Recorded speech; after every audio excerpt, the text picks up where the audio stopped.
اعوذ باللہ من الشیطان الرجیم، بسم اللہ الرحمن الرحیم۔ بالکل آپ نے صحیح فرمایا کہ حضور سرور کائنات حضرت محمد مصطفیٰ صلی اللہ علیہ وسلم کی حدیث شریف ہے کہ اقضاکم علی، تم سب میں سب سے بہترین فیصلہ کرنے والے علی ابن ابی طالب علیہ السلام ہیں۔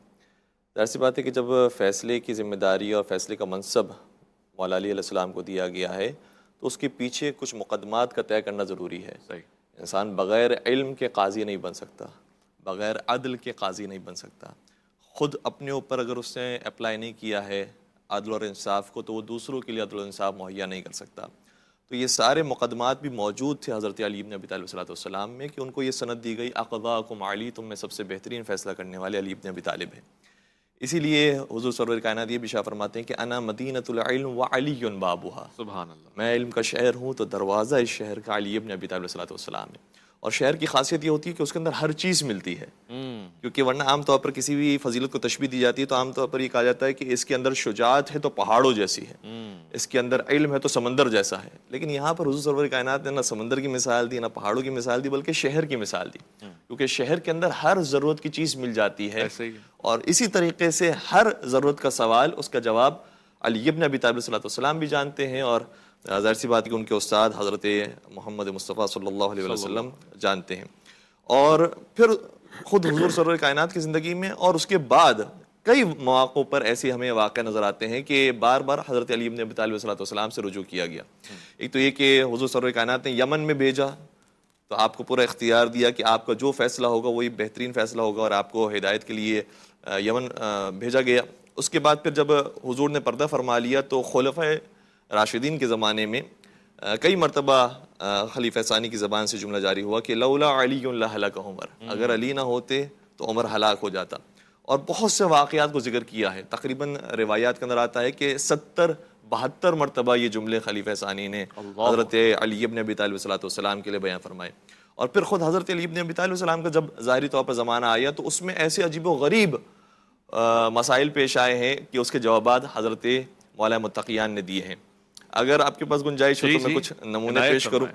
مثال کے طور پر اگر ہم خلیفہ ثانی کے زمانے کی بات کریں تو ان کے دور کے اندر ایک خاتون کا کیس آیا، اور چونکہ 6 مہینے کے اندر اس نے بچہ جنا تھا تو نارملی تو یہ کم مدت شمار کی جاتی ہے، لہٰذا حکم دیا گیا کہ اس کو سنسار کیا جائے یا اس کے اوپر زنا کی حد جاری کی جائے۔ لیکن جب یہ کیس حضرت علی بن ابی طالب علیہ السلام تک پہنچا تو انہوں نے قرآن کریم کی آیت پڑھی اور کہا، قرآن کریم تو یہ کہہ رہا ہے کہ وَحَمْلُهُ وَفِصَالُهُ 30 شَهْرًا، کہ جو مدت ہے حمل کی اور رضاعت کی وہ 30 مہینے ہیں۔ اور ایک اور مقام پر یہ ارشاد ہوا ہے کہ رضاعت 2 سال تک کی جائے، تو اس کا مطلب یہ ہو کہ 24 مہینے رضاعت کے ہیں تو 6 مہینے کے اندر بھی ولادت کا امکان موجود ہے۔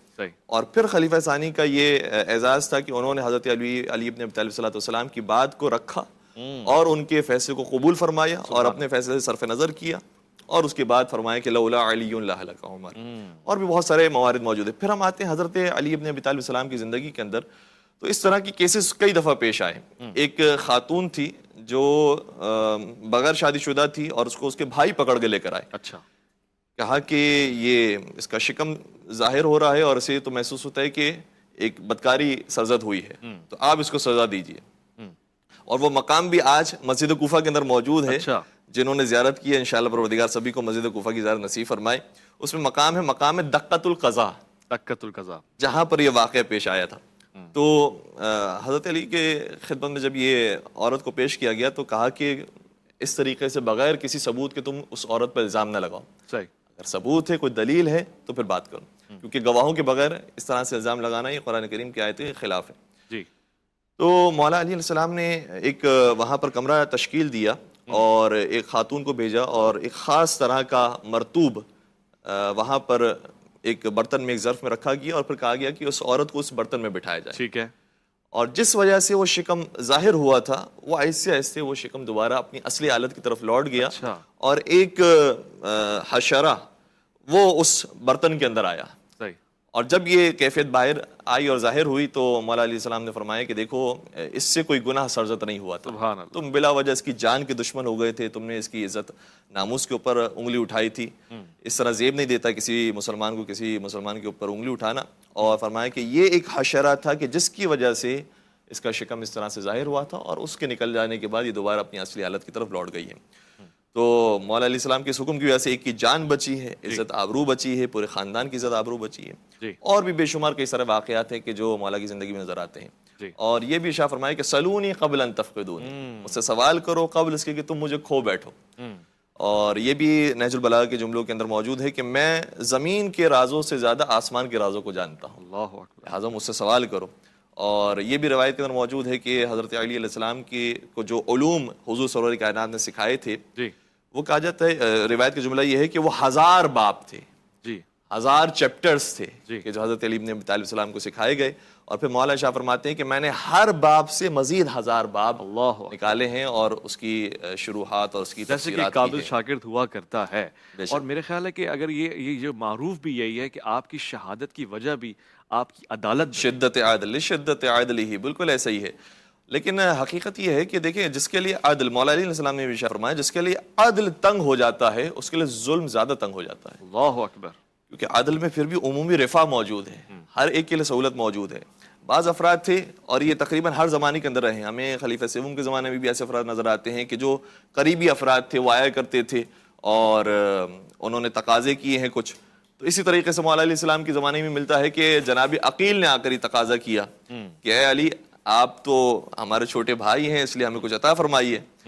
تو پہلے کافی منع کرتے رہے، لیکن جب وہ نہیں، اصرار ان کا بڑا اور انہوں نے بات کو نہیں سمجھا، اور جناب عقیل اس وقت تھوڑے سے نابینا بھی تھے، اچھا، تو اس وقت کہا کہ چلو پھر اپنا ہاتھ آگے کرو۔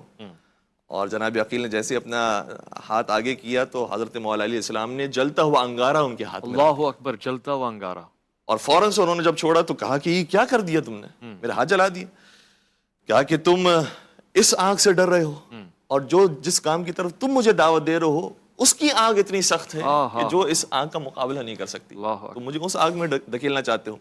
اور ایک مرتبہ یہ ملتا ہے کہ ساری جو ہیں کوفے کے بازار کی چابیاں اپنے بھائی کے حوالے کی، کہا کہ مرضی ہے، تم جس بھی دکان کے جا کے چوری کرنا چاہو چوری کرو۔